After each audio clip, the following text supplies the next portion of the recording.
इससे किसी भी प्रकार की आपके ऊपर में विडंबना या कोई दिक्कत आ रही है तो वो अपने आप स्वतः सिद्ध हो जाएगी और अपने आप ही वह तत्कालीन प्रभाव से हटने लग जाएगी। आपको जो उत्तम सुख है भगवान वो दे रहे हैं वो मिलने लग जाएगा।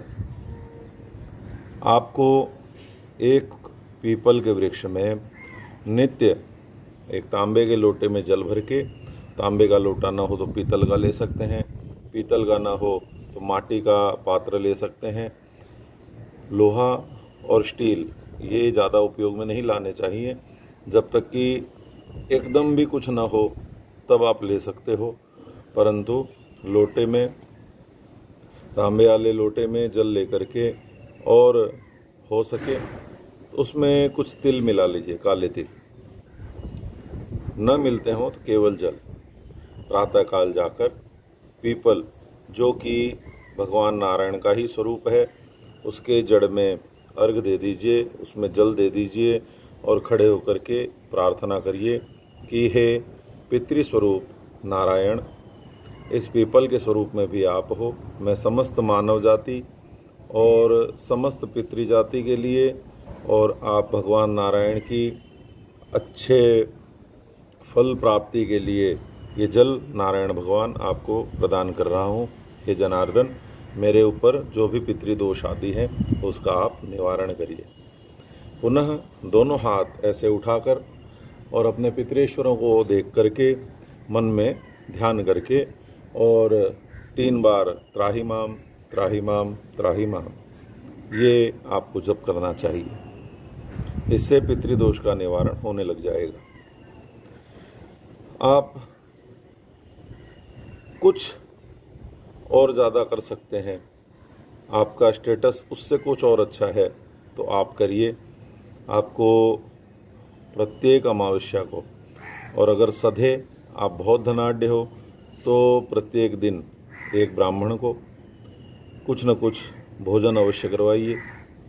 अपने घर की बहन बेटियों के निमित्त कुछ न कुछ ऋतु के जो काल के जो फल होते हैं, ऋतु काल के, किसी काल में आम आते हैं, किसी काल में जामुन आते हैं, किसी काल में अमरूद आते हैं, किसी काल में अलग अलग फल आते हैं। वो फल ऋतु से जो जुड़े हुए हैं वो अपने बहन बेटियों के, ब्राह्मणों के गौशाला में यहाँ पर आप दिया करिए। इससे भी पितृदोष कटता है। ये बहुत सरल सरल उपाय हैं। और इसके बाद में इससे पितृदोष कटने लगेगा। और एक उपाय आपको बताता हूँ। एक होता है त्रिपिंडी श्राद्ध। त्रिपिंडी श्राद्ध, पिंड जो दान किया जाता है, पिंड दान, वही त्रिपिंडी हो जाता है। यहाँ श्री ब्रह्मा, भगवान विष्णु, भगवान रुद्र यानी शिव के लिए ये 3 पिंड दिए जाते हैं। जो सात्विक, राजसिक और तामसिक जो आत्माएं गई है, जो पूर्वज हैं, जो हमें बाधा कर रहे हैं हमारे ही द्वारा किए गए किसी अनुचित कर्म के द्वारा, उनको ये 3 पिंड दिए जाते हैं। इससे अनुभूत प्रयोग है और बहुत ज़्यादा शांति मिलती है। इससे बहुत ज़्यादा शांति मिलती है। ये प्रयोग करना चाहिए या माँ भगवती गंगा के तट पर बैठ करके, या कोई तीर्थ में जाकर और ज़्यादा फल है। तीर्थ में आप कहाँ जाएंगे? तीर्थ में आप उज्जैन जा सकते हैं, सिद्धवट, ध्यान रखिए उज्जैन में सिद्धवट, वहाँ जा कर के आप पिंडदान आदि कर सकते हैं त्रिपिंडी का। नर्मदा जी के तट पर, गंगा जी के तट पर, नासिक त्र्यंबकेश्वर मंदिर में, वहाँ पर आप कर सकते हैं त्रिपिंडी श्राद्ध। वो बहुत ज़्यादा फ़ायदा करता है। गया जी में आप प्रेतशिला में जाके कर सकते हैं, धर्मारण्य में जाके कर सकते हैं। वहाँ पर किया हुआ श्राद्ध आपको, त्रिपिंडी श्राद्ध आपको अक्षय सुख देने वाला होगा, इसमें कोई संशय नहीं है। और ज़्यादा आप अच्छा से कर सकते हैं कुछ कार्य, तो आप भागवत जी का मूल पाठ करवा सकते हैं अपने घर में, भूदेवों के द्वारा, विप्रों के द्वारा। आप स्वयं कर सकते हैं। संस्कृत के जानकार हैं तो बिल्कुल स्वयं करिए। पितरों को भागवत सुनाने से बहुत अच्छा रहता है।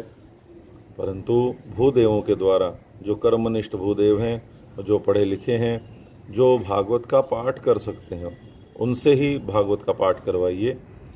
स्वयं गीता जी का पाठ करिए। गीता जी का पूर्ण पाठ नहीं कर सकते हैं तो 41 दिन गीता जी के 12 अध्याय का पाठ और 15वें अध्याय का पाठ ये आपको करना चाहिए।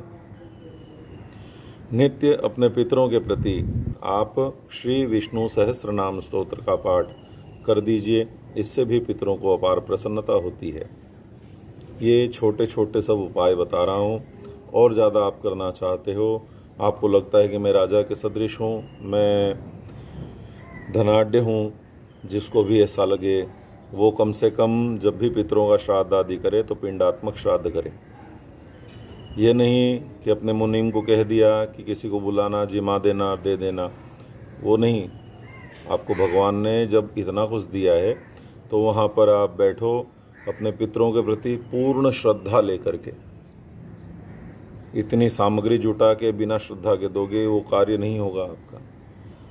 पूर्ण श्रद्धा के साथ आपको श्राद्ध करना चाहिए, पिंडात्मक श्राद्ध करना चाहिए। और प्रत्येक अमावस्या को तर्पण कर सको तो तर्पण करो पितरों का, सीख लो अच्छे से, या किसी भूदेव को जो अच्छा जानकार हो उसको बुला करके आप तर्पण करवा सकते हो नित्य। या अमावस्या को इदम तिलोदकम तस्मै स्वधा तस्मै स्वधा तस्मै स्वधा, ये करने से बहुत ज़्यादा पुण्य मिलेगा, पितरों की अपार प्रसन्नता मिलेगी। घर में होने वाले जो क्लेश हैं वो नष्ट हो जाएंगे, क्लेश नहीं होगा घर में। घर में जो आप लेकर आ रहे हो वो वृद्धि को प्राप्त होने लगेगा, क्योंकि हम पितरों से मांगते हैं गोत्रम नो वर्धताम वर्धनताम दातारो नो भी वर्धताम वेदा संततिरेव च, ये पितरों से की जाने वाली प्रार्थनाएं हैं।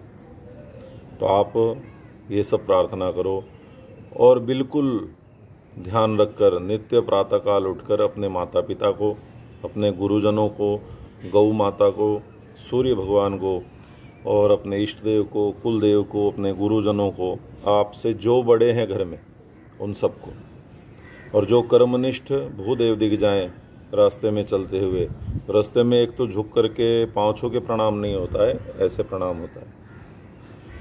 और जो भी मंदिर आदि दिखते हैं, जो हमारे संतों के द्वारा और शास्त्र के द्वारा मर्यादित दिशा में दिखलाए गए मंदिर हैं भगवान के, उनको प्रणाम करना चाहिए। इससे भी पितृदोष बहुत कम होता है। आप अगर और ज़्यादा धनाढ्य हो तो श्री बद्रीनाथ जी में जा कर के, गया जी में जा कर के और शुकताल में जा कर के अपने पितरों के निमित्त भागवत जी करवाइए, परंतु मूल पाठ का ध्यान रखिए। मूल पाठ में 11 ब्राह्मणों को रखकर बहुत अच्छे से पाठ करवाइए, और जो कथा आदि होती हैं वो आप सुनते रहिए। मन में जिसके स्फुरित हो जाएगी उसका उद्धार हो जाएगा।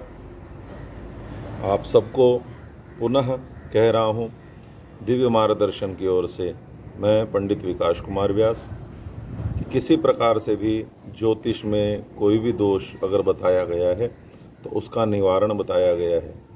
आप बिल्कुल बिना डरे उस निवारण को करिए, और वो जो आपको बताया जाता है उसको श्रद्धा से करिए, क्योंकि ज्योतिष श्रद्धा का विषय है, कुतर्क का विषय नहीं है। आप करो और आपको बिल्कुल प्रसन्नता होगी ये जानकर कि आपका पितृदोष हट गया है, और धीरे धीरे हटते रहेगा। पितरों को आपकी श्रद्धा चाहिए, आपके अच्छे वचन चाहिए। और एक चीज़ कहता हूँ, जैसे अभी कोरोना काल आदि में भी कई इतने निर्धन लोग हैं जिनके खाने की व्यवस्था नहीं है, उनके लिए अगर हो सके, आप धनाढ्य हो तो 1 महीने का राशन जो भोग लग सकता हो, ये मांस मछली इत्यादि नहीं, जो भोग लगने के लायक चीज़ें हों, अन्न में चावल आदि हो गए, आटा आदि हो गया, ये जो चीज़ें घी है या तेल है या कुछ बनाने का मसाला आदि है, ये आप उनके घर पहुंचवा दीजिए। चीनी पहुंचवा दीजिए, गुड़ और नमक इसका विशेष ध्यान रख के पहुँचवा दीजिए। महीने भर वो जो खाएंगे पूरे घर वाले, उनके आपके 2, 2.5, 3 हज़ार रुपये लगेंगे, 4 हज़ार लग जाएंगे, इससे ज़्यादा नहीं लगेगा। क्योंकि उनकी जिनकी आय सीमित है उनका साधन भी सीमित होता है। इसीलिए घबराए बिना अगर आप ये करते हो दूसरा और एक बहुत अच्छा उपाय है, आप जो कमाई करते हो उसको जो वृद्धि करने के लिए मुझे बार बार सब पूछते हैं कि उसको बरकत कैसे की जाए, तो बरकत शब्द यूज़ ज़्यादा मत करना, वृद्धि कैसे की जाए। उसको वृद्धि करने के लिए अन्न धन को घर में जो कमाई आप लाते हो बिल्कुल पूर्ण निष्ठा के साथ उसमें से 10% आप गौशाला में दे दिया करो। चारा दे दो, गुड़ दे दो, गौ माता की सेवा करो और देखना घर में धन धान्य की वृद्धि होने लग जाएगी। ये मेरा विश्वास है और बहुत अनुभूत कई लोगों को बताया हूँ। बहुत सारे गौशाला जा करके भूदेवों का यजन करके, ब्राह्मणों का और अपने माता पिता का पूजन कर करके, अपने गुरुजनों का पूजन करके, अपने से बड़ों का पूजन करके, जो बड़े पूजन के योग्य हैं उनका पूजन कर करके बहुत आगे बढ़े हैं। आप भी आगे बढ़िए। मैं अपने दिव्य मार्गदर्शन से जितना हो सकेगा आप लोगों का दिव्य मार्गदर्शन करता रहूँगा। इसी के साथ पंडित विकास कुमार व्यास का आप सभी को राधे राधे, पुनः राधे राधे।